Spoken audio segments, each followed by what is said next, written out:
नमस्कार प्यारे साथियों, स्वागत है आप सभी का एक बार फिर से आपके अपने यूट्यूब चैनल पर जिसका नाम है MD2 रीडर पब्लिकेशन। तो फ्रेंड्स, आज की वीडियो में बात करेंगे CET रिजल्ट को लेकर और उससे जुड़े हुए आप सभी के क्वेश्चंस को लेकर। साथियों, आप सभी जानते हैं NT और HSSC के द्वारा जो आपकी CET की परीक्षा ली गई थी उसका रिजल्ट जो है जारी कर दिया गया है। अब रिजल्ट आने के बाद बहुत सारे आपके क्वेश्चन हैं, क्वेरी हैं, बहुत सारी परेशानी आपको आ रही हैं।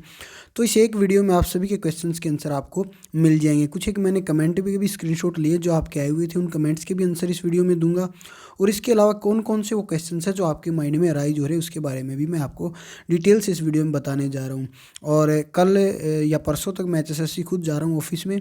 तो जो भी आपके क्वेश्चन है, क्वेरी हैं, डाउट है HSSC की भर्तियों से जुड़े हुए और HSSC CET रिजल्ट से जुड़े हुए, इस वीडियो के कमेंट सेक्शन में कमेंट करें और वीडियो को ज़्यादा से ज़्यादा शेयर करें ताकि ज़्यादा से ज़्यादा आपके डाउट क्वेरी जो है इस कमेंट सेक्शन में आए और मैं वहाँ HSSC में अधिकारियों से या कर्मचारियों से बात कर पाऊँ और आपके क्वेश्चंस के जो मैं आंसर दे पाऊँ, अच्छे तरीके से मैं क्वेश्चन प्रिपेयर कर सकूँ। तो जो भी आपके डाउट है, क्वेरी हैं, कमेंट सेक्शन में कमेंट करें। दूसरा, भाई CET रिजल्ट तो आ गया है। बहुत सारे साथी पूछ रहे हैं सर मेरी रिजर्व कैटेगरी है, EWS कैटेगरी है, क्वालिफाइड प्रोविजनली लिखा रहा है, उसका क्या मतलब है?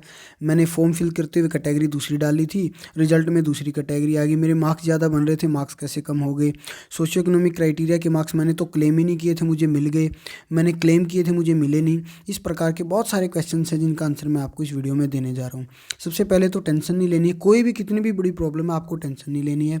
जिन कैंडिडेट का क्वालिफाई हो गया है या अच्छे मार्क्स वो बधाई के पात्र हैं और जिनका क्वालिफाई नहीं हुआ निराश नहीं होना, आगे अपनी तैयारी करें। 2023 के अंदर माननीय मुख्यमंत्री मनोहर लाल खट्टर के स्टेटमेंट के अनुसार एक बार फिर से वो CET लेंगे ग्रुप C के लिए, तो उसकी तैयारी आप कर सकते हैं। दूसरा, प्रॉब्लम कितनी भी बड़ी हो, भाई बहुत सारे साथी कह रहे हैं जेंडर भी हमारा गलत हो गया, हमारी डेट ऑफ बर्थ भी गलत होगी, तो मैं ऑफिशियल एक बार आपको नोटिस दिखाता हूँ जो आयोग ने अभी रिजल्ट के साथ ही जारी किया और इसमें क्लियरली मेंशन है कि भाई जो अभी आपकी इसमें करेक्शन आपको करानी है रिजल्ट में, कैटेगरी में, कोई भी 15 दिन का टाइम है। यानी कि 10 जनवरी को रिजल्ट आया, 25 जनवरी तक आप किसी भी प्रकार की कोई भी करेक्शन जो है समाधान पोर्टल पर जो हेल्पलाइन नंबर है वहाँ पर तो भेजें ही भेजें, आप मैनुअली पंचकूला जाकर भी जो है अपनी करेक्शन के लिए वहाँ पर एप्लीकेशन देकर आ सकते हैं। और बाकी मैं जाऊँगा उधर, वहाँ से और भी कन्फर्म करूँगा, लेकिन अकॉर्डिंग टू नोटिस आप 15 दिन का टाइम है, आप कमीशन अप्रोच कीजिए और वहाँ से अपनी करेक्शन आप करा सकते हैं। दूसरा, क्वालिफाई का हुआ क्या है, रिटन एग्जाम में जनरल कैटेगरी के 50% अगर हैं तो आपको क्वालिफाई किया है, रिजर्व कैटेगरी में 40 हैं तो आपको क्वालिफाई किया है बिना सोशियो इकोनॉमिक क्राइटेरिया के मार्क्स के। अगर जोड़ के 50% क्रॉस हो रहा है तो आपको क्वालिफाई यहाँ पर नहीं माना जा रहा है। तो अब देखिए, मैं बता दूं EWS या रिजर्व कैटेगरी में प्रोविजनल क्वालिफाई आ रहा है। EWS के ज़्यादा कमेंट आ रहे हैं, EWS में प्रोविजनल क्वालिफाई क्यों आ रहा है? क्योंकि EWS इकोनॉमिकली वीकर सेक्शन का जो आपका सर्टिफिकेट होता है ना, वो 1 साल के लिए होता है। जैसे ही वो 1 साल पूरा होता है तो दोबारा से आपको EWS का सर्टिफिकेट जनरेट करना पड़ता है। तो जब तक आपका ये स्कोर वैलिड रहेगा, वैसे तो 3 साल तक वैलिड है, लेकिन 3 साल तक आपका EWS वालों कैंडिडेट का तभी ये स्कोर वैलिड रहेगा जब तक आप EWS की श्रेणी में बने रहेंगे। अगर आप EWS की श्रेणी से ऊपर चले जाते हैं और स्कोर आपका या क्वालिफाई EWS कैटेगरी के हिसाब से, तो आपका क्वालिफाई नहीं माना जाएगा। लेकिन जिस कैंडिडेट ने EWS कैटेगरी से आवेदन किया है और उसने क्वालिफाई किया है जनरल कैटेगरी के बराबर या जनरल कैटेगरी के इक्विवेलेंट, तो अगर आप EWS की श्रेणी से बाहर भी आ जाते तो आपको जनरल में काउंट कर लिया जाएगा। ये आपका स्कोर 3 साल तक वैलिड रहेगा। ये पॉइंट आपका क्लियर हो गया, आई होप डिटेल में मैंने बताया।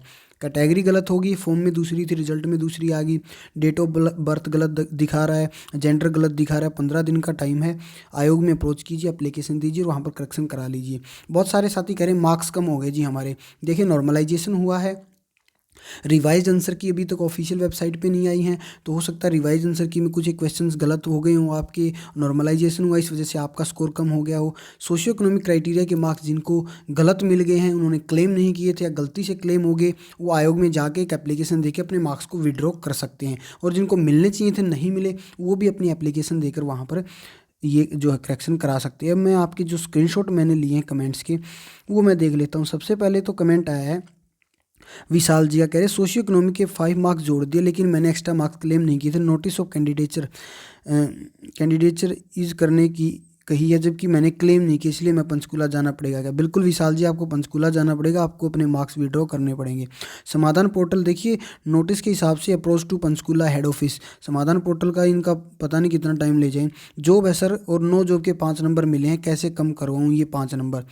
मुकेश लखेरा जी, अप्रोच कीजिए HSSC ऑफिस, ठीक है। बाकी मैं जैसे बता रहा हूँ कि कमेंट आप भी कीजिए, और भी अगर आपके डाउट क्वेश्चन क्वेरी हैं तो, क्योंकि आयोग में कल शायद ना भी, लेकिन परसों डेफिनेटली मैं जा रहा हूँ। आप सभी के क्वेश्चंस लिखकर प्रिपेयर करके मैं एक, और वहाँ पर कोशिश रहेगी कि चेयरमैन साहब का इंटरव्यू नहीं होता तो अधिकारियों से बात करके आपके सभी के क्वेश्चंस का रिप्लाई मैं दूँ। सर मेरी फैमिली इनकम 1.80 लाख से ज़्यादा है, पर मुझे मार्क्स मिल गए, मुझे कम करवाने हैं, वो हो सकते हैं क्या सर HSSC ऑफिसर? बिल्कुल, बेसिक ऑफ एवरीथिंग जी, बिल्कुल मार्क्स कम हो जाएंगे। आप उधर जाइए, अपनी एप्लीकेशन दीजिए, सारी चीज़ें डिटेल में बताइए, हो जाएगा।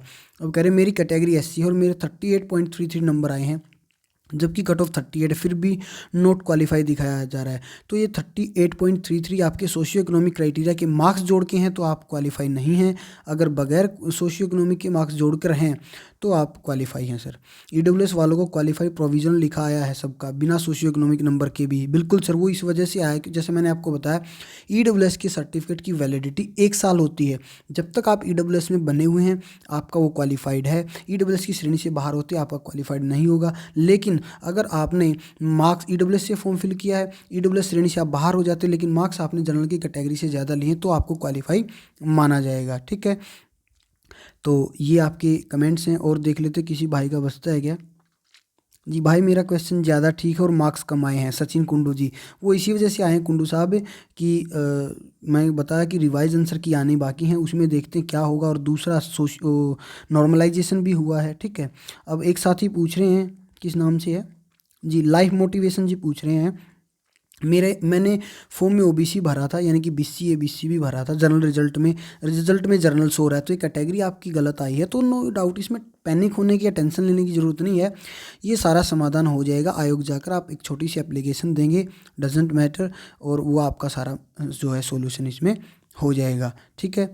और ठीक कराने का प्रोसेस यही है। 6 इवनिंग मार्क्स रिड्यूस जी, ठीक बात है आपकी।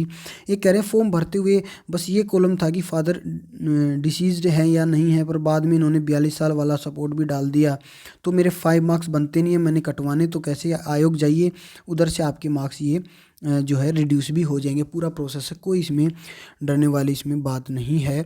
जो भी गलतियाँ आपसे जाने अनजाने में हुई हैं, अभी 15 दिन का टाइम आयोग दे रहा है, वहाँ जाइए, अपनी प्रॉब्लम का सोल्यूशन आप करा सकते हैं। पहली बार चैनल पर विजिट करें तो चैनल को सब्सक्राइब कर सकते हैं, और भी इसके अलावा कोई आपकी डाउट है, क्वेरी, आप कमेंट सेक्शन में कमेंट कर सकते हैं। धन्यवाद।